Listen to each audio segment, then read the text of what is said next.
All right, Dave, coming in at number 3 now.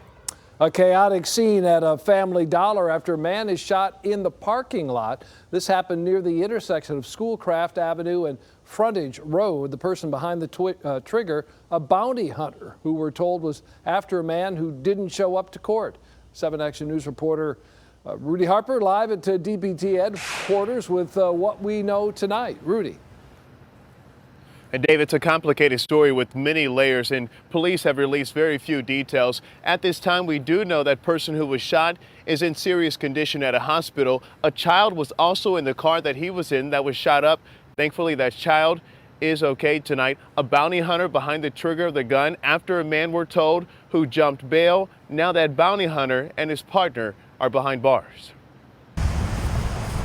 Shots fired and chaos ensues in the parking lot of this Family Dollar. Tonight, police say 2 bounty hunters were arrested and could be charged with the crime after shots were fired into this SUV. AAA Liberty Bell, a bond agency, says they hired the bounty hunters to capture a man who jumped bail at this store on Schoolcraft Avenue. However, police have not confirmed the victim was wanted, nor if they had the right man. The bounty hunter's attorney speaking out, saying his clients did nothing wrong.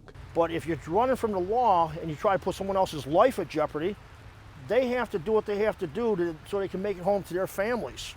Bounty hunters operate outside of law enforcement. In this case, police say 3 people, including a child, were inside this SUV when the back window was shot out. Police also say the 29-year-old victim was the only person in the SUV struck by gunfire.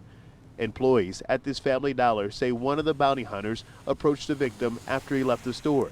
That's when an altercation took place and the victim got into his car.